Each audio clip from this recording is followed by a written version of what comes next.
Hey guys, it's AXN here. You might be thinking, what the heck? A video? It's been ages.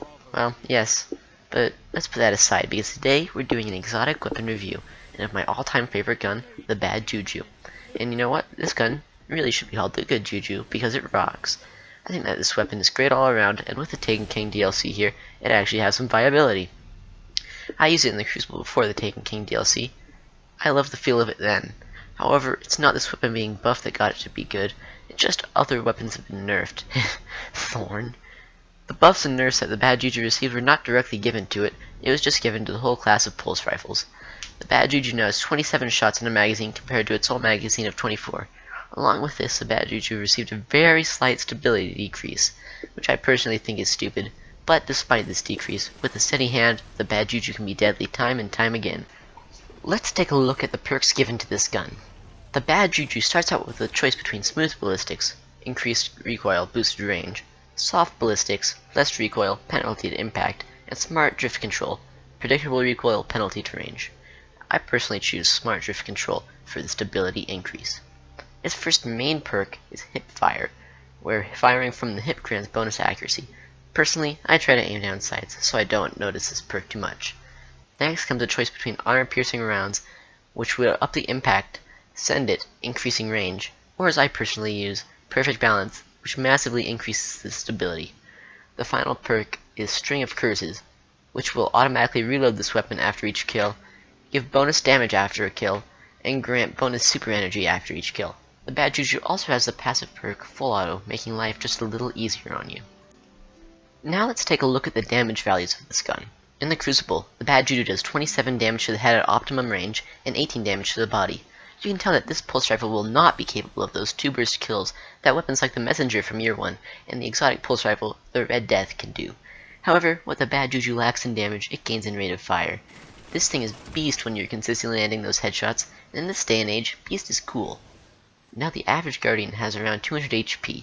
When you do the numbers, you see that the bad Juju will be able to kill in 8 headshots or 7 headshots in 1 body shot. Another cool thing about the bad Juju is that each kill, the weapon does 31 damage on a headshot and 21 damage on a body shot for a limited time. This makes it so you only have to shoot them with 6 headshots in 1 body shot, or 7 headshots if you think you're that cool. This weapon is easily able to melt your opponents like the butter you know they are. Of course, this is all opinion, and you should take my opinion with a grain of salt. But I truly believe that in PvP this weapon can be very deadly. It looks freaking awesome. I mean, look at that green and purple color palette. And also, look at that bird skull. Now, let's view this gun under a different light. This light that I'm referring to is PvE, or for those of you who don't know what that stands for, player versus environment. Is this gun viable in PvE? Well, yes. Is it worth the exotic slot that it takes up? Well, really, that's up to you. Of course, as a bad Juju enthusiast, I would say yes. With the Gallahorn out of the picture, there's no more, I need this in my life because it's so great exotic. There's the sleeper simulant, which people have compared to the Gallahorn, but initial impressions of the gun have been a little underwhelming for all the hype it's received. I'm not saying the sleeper simulant is bad, just that we haven't seen its full potential. But let's get back on topic, shall we? The bad Juju is what I would like to call a freaking crowd-controlling machine, because after each kill, as I've said, the magazine gets refilled without any cost to your reserve ammo. That means all the Swords of Thralls on the Darkblade strike, or heck, even the Crota raid, will die almost as fast as they spawn. Wait, do people even do Crota anymore?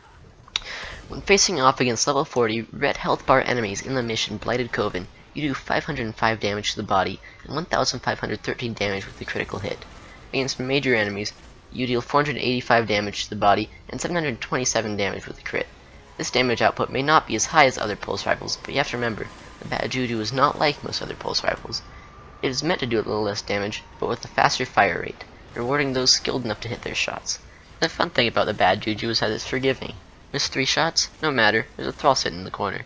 Shoot it, and you can continue firing without worrying about reloading. For a primary weapon, this thing can wreck many enemies. However, the main problem you'll face is that, well, kill steals. This gun requires that you kill your targets for the String of Curses effect to activate. And with this being the centerpiece of the gun, it's kinda sad to think about. You can get rapid supercharge, and you can get basically infinite ammo as long as you have crappy teammates. Well, no, not crappy, just as long as you get all the finishing blows. And I'm sure your team will love that. But this is actually a good weapon for soloing stuff. or if you have to carry your teammates to victory, and trust me, you'll have to do that a lot.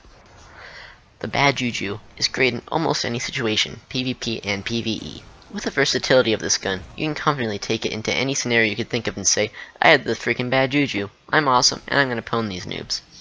But this is just an opinion, as I said. I hope that I've changed your mind about the bad Juju, and made those of you who don't have it, want it. My overall opinion of this gun is that it's versatile and can deal with almost any situation and come out on top. The drawbacks of this weapon mainly revolve around getting the kills, and also, it does do a little less damage than most other pulse rifles. I personally love this gun, and I believe you should give it a chance. If you choose not to, it's your choice. But always remember, if you believe your weapon wants to end all existence, then so it will. That's a quote from Tolan the Shattered, the guy. It's on the gun. Anyways guys, thanks for watching, and I hope to see you on our next video.